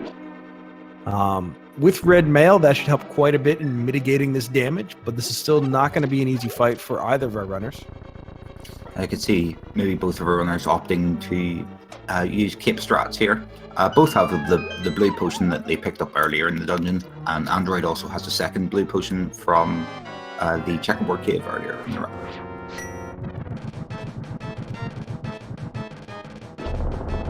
LvlUpInc is making short work of them, getting only one at a time trapped in the corner, but that's all you need to do. Just kill them all nice and patient. Absolutely. Getting one down really slows down the fight, makes it a lot less hectic. So taking one at a time is an excellent strategy. And we can see LvlUp really paying off as he downs the final puff for Cold Stare. As far as Master Sword Cold Stars go, that was fantastic. Good job. Picks up his 6th crystal. Android getting a little nervous, wants to try hammer strats out, so pulls out that hammer, gets a refill of hearts with one of those blue potions, and takes down the first buff.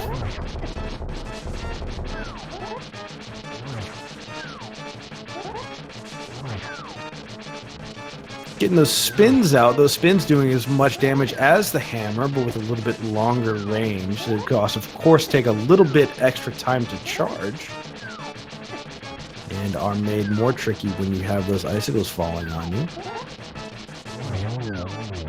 Second one done. One more to go. LvlUpInc is going to head into Skullwoods by the looks of things, which is going to give Android a bit more time back, as he's checked it already. And so both of our runners very happy to see that Tempered Sword. Yeah, that's definitely going to make the rest of the run a lot smoother. The Master Sword does start to hit like a bit of a wet noodle in the end of the game. So at this point, having nothing really good in Ice Palace and knowing that your opponent could have done it in Go mode, I would be inclined, if I were both of these runners, to feel like I'm behind at this point. Yeah, both runners have made a lot of odds and ends of checks that really haven't given them much. Hopefully they don't feel too far behind, but we might see some odd gambles coming up shortly. We have all 3 pendant dungeons available to us in some capacity. Turtle Rock, of course, not full clearable without that fire rod, but the rest should be accessible. We'll see if Android decides to go there after checking this big bomb. Pod will certainly be in the neighborhood, but he can flute to either. Yeah, there's a lot of choices available. There's the 3 pendant dungeons, and then that's pretty much it. I think we've checked pretty much all of the overworld locations otherwise.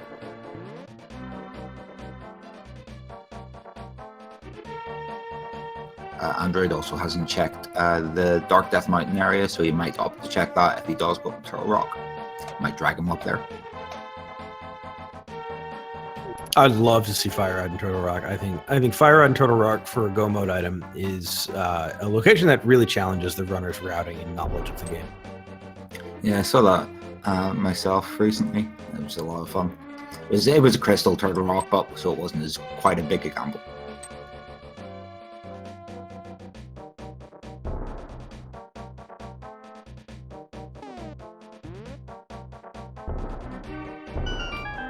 And both of our runners doing checks right now that the other has already done, so we know neither are really going to have this pay off. So we're going to take this opportunity to remind you to give both of these runners a follow. They are putting on one heck of a show for us today. It's a very interesting scene. They're routing it very well so far. So let's go ahead and give both of these runners a follow. Yeah, they're well worth every view. They're doing a fantastic job here. So Android is going to head up Dark Death Mountain. He's going to be pleased to find his silver arrows, if nothing else. That silvers plus Tempered Sword is a lot better than what he thought he might be facing a few moments ago in Master Sword and no silvers.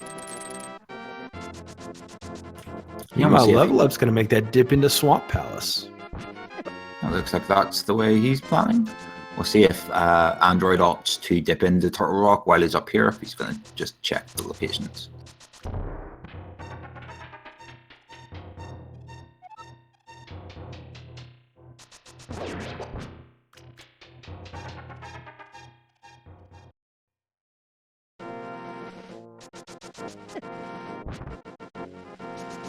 Looks like he's going to opt to head over here and immediately open up Turtle Rock. So if nothing else, we'll find out if this is accessible or not. We still haven't gotten to look at what pendant opens Turtle Rock. Could still be Ether.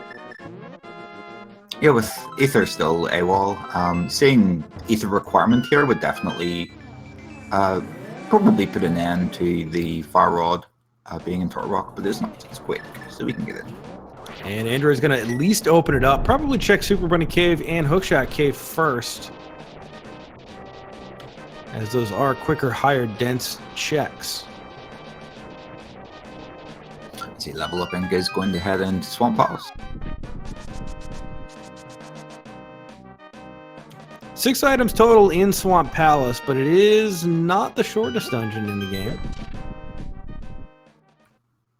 Yeah, and Android is going to be finding 6 items if he opts to head into Turtle Rock as well, as if we count the Mimic Cave. And it is probably longer than Swamp Palace.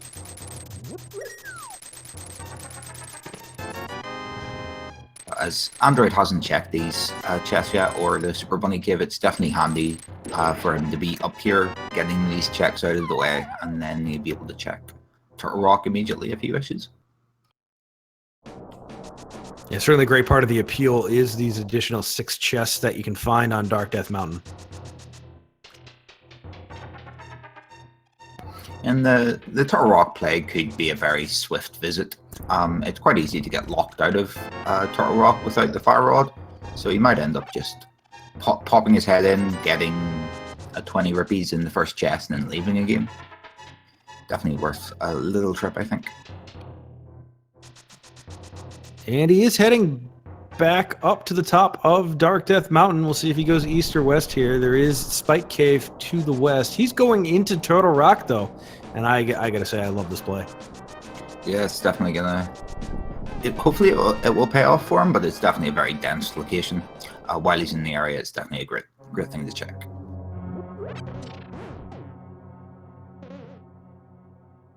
So this is great. Both of our runners, 1 item away from go mode. Both of our runners making different decisions as far as where to look for it.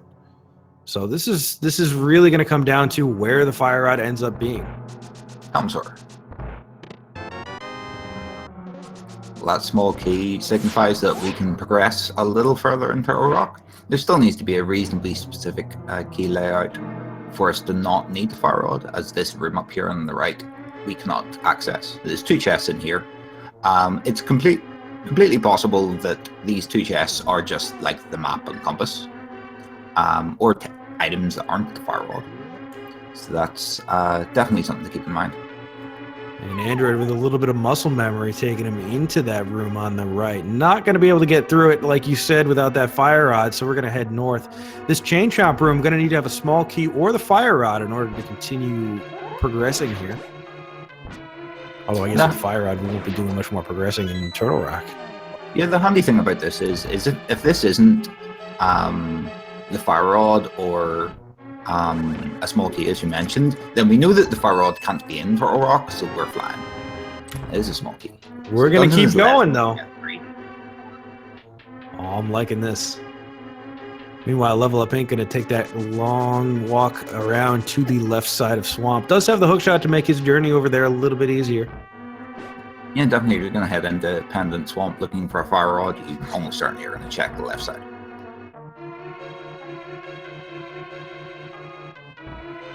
Android's making his way towards the vanilla big key chest in Turtle Rock.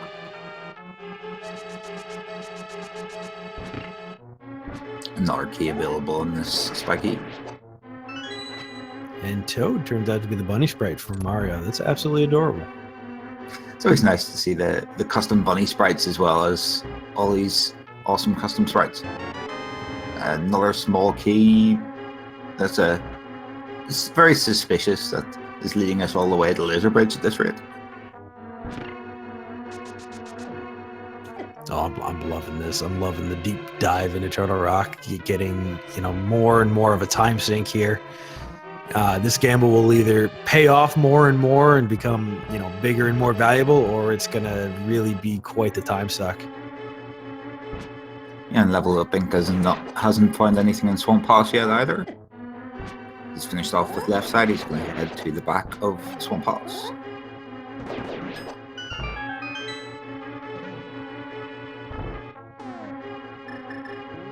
A few more items available here. There'll be a check you'll check outside at the Mimic Cave, which could very well be the Fire Rod, and then you'll have the big chest shortly afterwards. It's just going to be Mimic Cave here. No big key, so it looks like the big key is on that right side. It is locked by the Fire Rod, so it's Mimic Cave or bust here in Turtle Rock. Ooh, interesting. At least this will be the end of his trip into Turtle Rock. It's not going to waste much more time.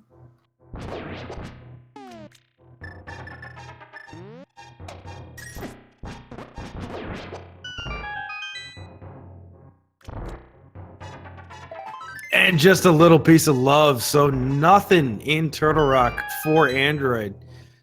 Very unfortunate. We'll see if LvlUp's play in a swamp is any better here. And he's got the Fire Rod in the first chest in the second half.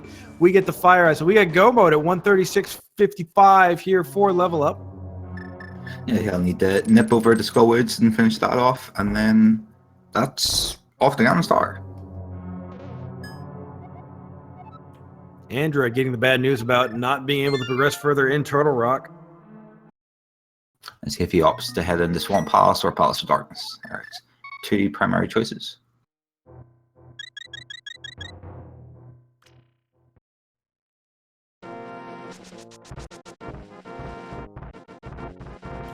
Now, this race not over by any stretch. There's still a number of execution difficulties ahead for both of these runners. So Android's execution could make up for his finding the Fire Rod second here. Looks like he's going to hop over here and do the Spike Cave while he's in the area. Let's see where he heads after that.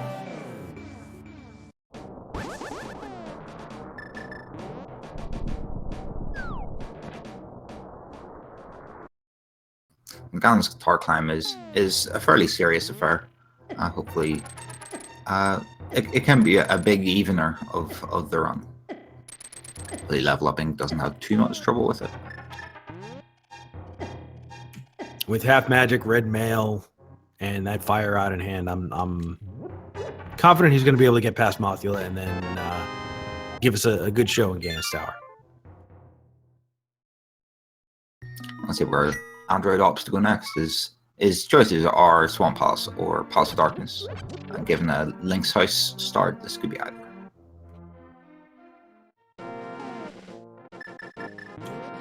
Pulls that flute out. Likely going to be Palace of Darkness at that case, and is Palace of Darkness. So another unfortunate incorrect choice on Android's side.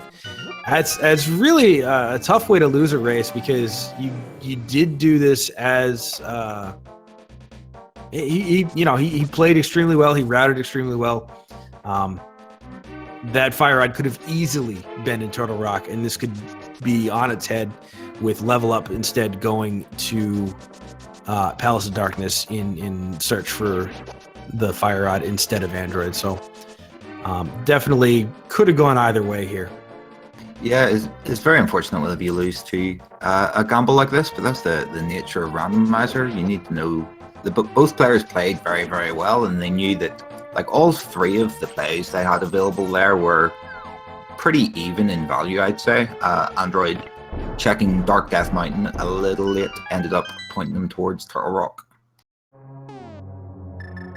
So 5 items in total in Palace of Darkness. Not really anything of value that can even be found in here, unfortunately. There is the possibility of the level 4 sword, but that at this point is not going to be as important of an upgrade as the level 3 sword was. And definitely the jump from Master to Tempered is a lot more important than the jump from Tempered to Golden Sword. And with the 7th crystal collected on LvlUpInc's side, we're going to start the big key guessing game in Ganon's Tower. So put your guesses in the chat, 1 to 22. Where will that big key be in Ganon's Tower? If you are a subscriber to any of our Speed Gaming channels, or if you have donated 250 bits or more, you will be eligible for a spot on our leaderboards. So what are you thinking today then? I like to see 21, and not because I'm mean, but because I like to see the entirety of Ganon's Tower while still avoiding the tile room, because nobody likes the tile room. It also gives our runners a bit of opportunity to have some differences in going left side versus right side to make a bit of a time difference in either direction. So I'm going to go with 21. That's a good choice. I'm gonna guess a location. I'm gonna guess the Fire Snake room. I would keep guessing locations I've never seen it appear in before, and so far I've now seen it appear in basically every location except that room.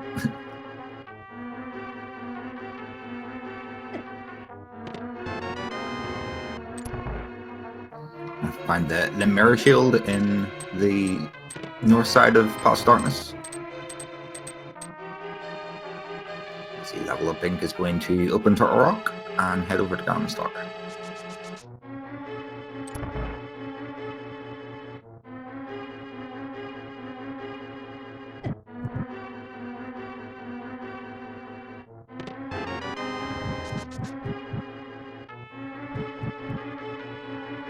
See if which side of Ganon's Tower LvlUpInc opts to go for first. Typically, we'll see him head over to the right-hand side of Ganon's Tower and check the first two chests. And then a lot of players like to head and do full right side if they find a small key there. Otherwise, you're pretty much forced to go left side.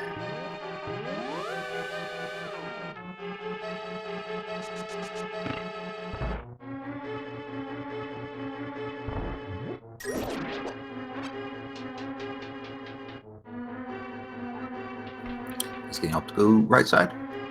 Android's making his way to Helmsor King. He's going to be sorely disappointed not to find the fire rod here. And we get a big key in one. All right, so that sucks out all of the excitement from this big key guessing game. We're done. We're going up Ganon's Tower. LvlUp going to need to pick up at least one small key here, and there's one conveniently located on the torch. That was quite a fast Ganon's Tower. How do you enter what the chest was on the chat? Just like chest 1? It's exclamation mark key 1. That's what it is. I'm good at this game.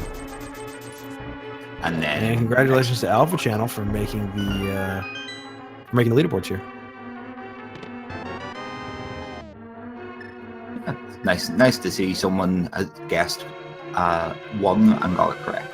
Always nice to see the viewers being nice to the runner short.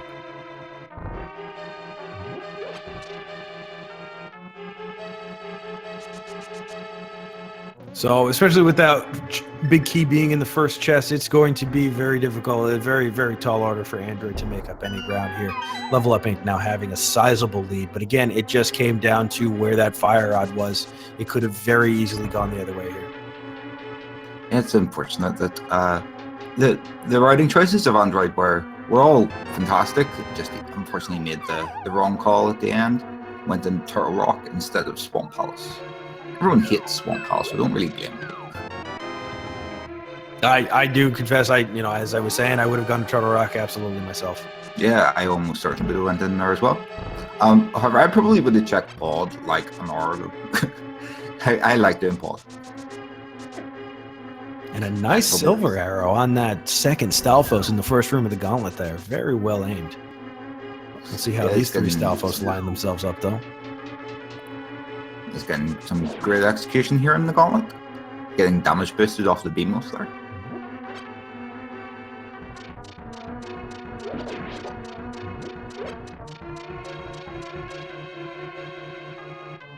Onto the best bit of the gauntlet. It's like we put up conveyors and ice on Beamos. Have fun.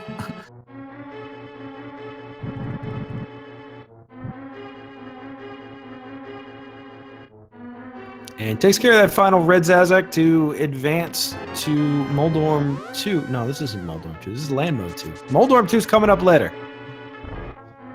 Silver arrows will make short work of Lamos. Gets to them down in the first cycle. Little early on that second one, but manages to find its mark on the second arrow shot.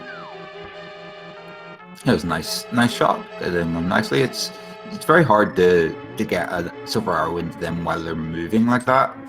Luckily, that one decided to move directly away from him, lined up the shot very nicely. And unfortunately for Android, it looks like Helmasaur King does have an item on him today. So he is going to make that climb down into the dark basement to see what the King has on him today. These King of Samaria strats in these Wiz Robot rooms are always fun to see. They all seem to be lined up nicely just for one King block to take out them all.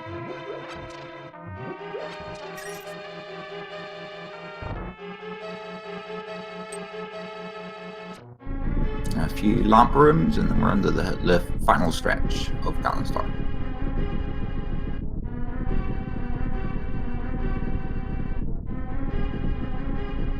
And I don't believe Level Up ever turned in that mushroom, so he does have the option to get that full health refill with a fake powder here right before he gets a full magic refill.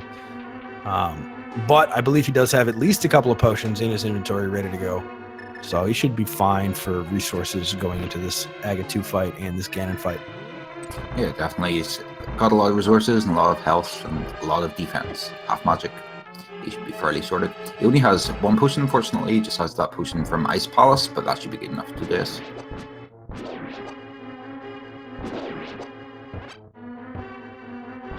Conveyor is being very tricksy.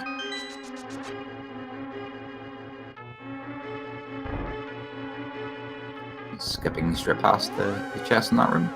Doesn't even need the full magic refill. Has more than you would normally have at this point. Does take a fall of Moldorm, though. You got to have that sword facing Moldorm in order to avoid falling off the edge. I think Moldorm was a bit angry at not getting a single knockout earlier, or ring out earlier. He's going to get his licks in here as LvlUpInc goes in for round 2. And takes a second fall. Moldorm is very annoyed about the perfect fights earlier. And see, Android is lining up Silver Arrow for the Helmasaur King. Gets it done. Unfortunately, going to find out very soon that this was not the correct play as Moldorm goes into a frenzy and gets a third knockdown. Moldorm is on a rampage here.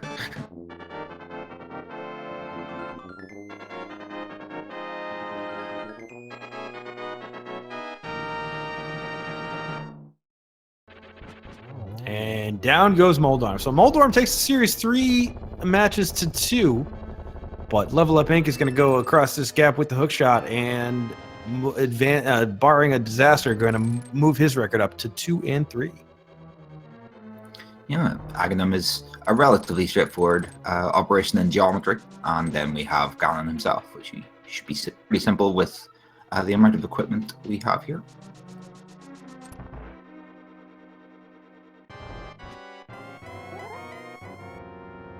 And Android going to take the walk of shame into Swamp Palace. Unfortunately, things didn't go his way this time. Had that fire rod been in Turtle Rock, or if it had been even in Palace of Darkness, this would have been quite the race we had on our hands. But the luck of the draw, that was a really good Aga fight, actually. Double, triple one. That was. You can't ask for any better than that. So on to the big pig here.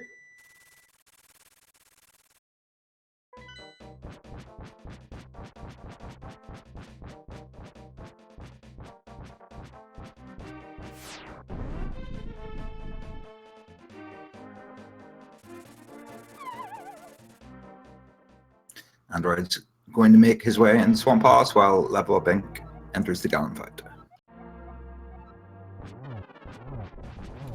So it's going to be 12 slashes for each of the first 2 phases, then 4 slashes in the third phase.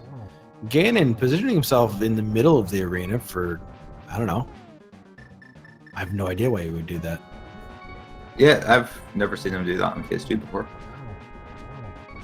So pulling out that cape, able to just slash away with no repercussions here. Still going to take a 2 cycle here on Ganon. Hopefully he's been counting his slashes so he knows when to stop using that cape. Can hang onto the wall. If you're hanging onto the wall with the cape out, he will not take any damage as he goes down to that final heart. That fire back going to be a little bit of a problem for him as he goes through his inventory with those bottles.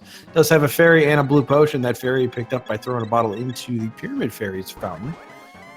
And it looks like he's just fine now. Completely full in phase 3. It's a good way going into the final phase of the fight. I'm still amazed we didn't see AGA 1. I really thought this was going to be an AGA 1 seed. Yeah, the seed was definitely aiming towards that in the early sections, but we got bailed out by Zora.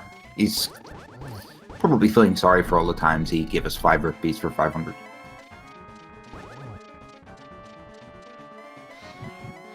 So no Torch Glitch for level up, but does not need it with half magic and silver arrows today. Just 4 arrows into the pig will send him packing.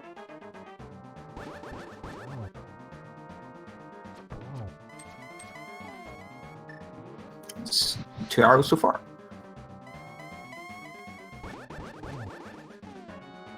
Lines up, tries to get the double. Just a little too slow there. And there's the 4th one. Still gets it into torchlights. It's a completely respectable Gallon fight. And GG to LvlUpInc. And with the sub 2 hour run, this is going to be an impressive victory, an impressive run. So let's get GG's going in chat for LvlUpInc. And we'll remind you once again as we invite LvlUpInc to come in for an interview to give these runners a follow. They've put on one heck of a show for us today, and even though they're eliminated from the brackets in this tournament, I have no doubt that they are using this opportunity to get ready for the next one. So give them a follow as they will be both runners to watch for the next tournament. Yeah, they did a fantastic job. Every practice match is definitely helpful. They'll get lots of practice in the 1v1 situation for the next tournament. And we are joined by LvlUpInc. Level Up, good game. That was quite the run. Thank you very much. That was definitely a fairly straightforward seed outside of the fire rod at the very end. Now, at any point, did you feel like you were ahead or behind, in particular, going through Ice Palace and seeing that there was nothing there and you could have go-moded it? Yeah, Ice Palace was definitely where I was feeling behind, and I was like, if I don't find the fire rod here, then the only other places that come to mind are either Swamp Palace or Pod, or the 2 overworld locations I didn't check. And I was kicking myself, like if they were at the witch's hut, or if they were at Catfish, that was going to put me really far behind. Well, it certainly turned out that they were in Swamp Palace, that it was in Swamp Palace. Another play you had available to you, which we noticed you skipped out on, was Turtle Rock. You could have gone pretty deep into Turtle Rock, as it turns out. Android certainly made that play. Didn't pay off for him, obviously. But did Turtle Rock ever occur to you? Turtle Rock did occur. It was number 2 on my list of places. I choose Swamp above everything else because I know everyone else hates to go in Swamp. And so if the item I need is in Swamp, I know it puts me really far ahead. So that's why I did it first of the non-pendant, the non-crystal dungeons. But then it would have been Turtle Rock and Pod last. Would have been my last 3 dungeon runs. Certainly a good strategy going into a 1v1 tournament situation, and it shows how it paid off for you today with those 6 items in the fire rod being inside Swamp. Now, do you have any goals for the tournament? What was your goal kind of coming into the tournament? Have you met that already, or you still got more work to do here? This was my first tournament for Randomizer. I just recently got into the Randomizer community, and my goal was to get at least 1 win, and now that I have 2, I've doubled that goal. Doubled the goal. Well, congratulations on that. A well-deserved victory today. And we certainly wish you luck in the rest of the tournament. I think you can aim even higher than just 1 or 2. I think you got a couple more in you. That's the hope. I plan on sticking it out through the last 2 or 3 rounds, however many are left. There'll be 3 more rounds left, and getting 3 wins there shouldn't be without or outside your scope. You did a fantastic job there. Well, thank you very much. So we're going to stick with Android here. He did finally find his fire rod, so he is into Skull Woods now, picking up that final key from the Gibdo. Going to go ahead into his Mothula fight. Going to have a pretty easy time with it, with so much magic in his inventory, as well as that Temperate Sword. And then you have a short trip into Ganon's Tower. It's not every day you see Ganon's Tower's big key in the first chest. I'm sure you were pleased to see that. Oh, absolutely. I was the dream is big chest, big key in the first chest, and small key in the second chest. That's like the dream, and I got really close with that. Yeah. A small key in the torch didn't take you too long to find that. Was No, not a at lot of all. fun. We were hyping up the big key guessing game and stuff, and then it was one. It was a lot of fun. So Android lifts up his 7th and final crystal. He will make his way up to Ganon's Tower for that big key hunt. He'll be very pleased to see at least that the big key hunt will be short and sweet. And with the amount of equipment he has, I'm sure he'll make short work of the gauntlet as well. And Android has chosen to forfeit, so satisfied with the end here. Decides not to continue on. It is more of an academic exercise at this point now that he has the fire rod. Certainly more than capable of finishing this, but at the 2-hour mark right here, already having lost, there's nothing really to gain for going through other than just the practice. So GG's to Android. Let's get GG's in chat for Android. We'll give you one more reminder. Give these runners a follow. They put on one heck of a show for us today. Definitely people to watch in these tournaments coming up. I believe Android will join us in chat, and there he is, in fact, in chat. So let's make sure we give him the GG's and give him that follow too. If you have any questions for Android, ask away in chat. He will be there. Yeah, good game, well played. That was a great play, or great seed. It's unfortunate that the Turtle Rock play didn't pan out for you, but you win some and you lose some, unfortunately, and that's the way of the randomizer. Yeah, that very easily could have gone the other way if the fire rod had been in Turtle Rock or in Palace of Darkness. We could have seen a much closer race. Both runners were neck and neck. Yeah, definitely were. That you both entered pretty much simultaneous coal star fights, actually. There was very little you hadn't checked between you whenever that was happening. It was just you both walked out of coal star and went to different pendant dungeons, and that's where the main difference came from. So with that, we're going to wrap up our stream here on Speed Gaming. Thank you all for joining us on this morning or early afternoon.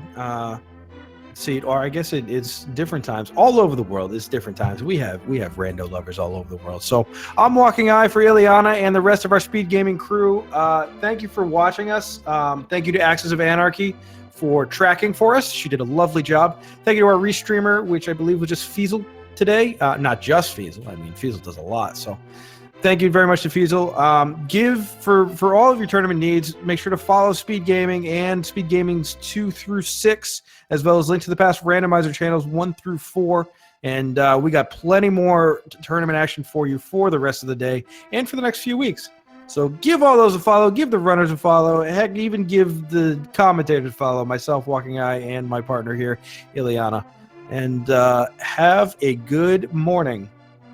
Yeah, see you all next, Aid.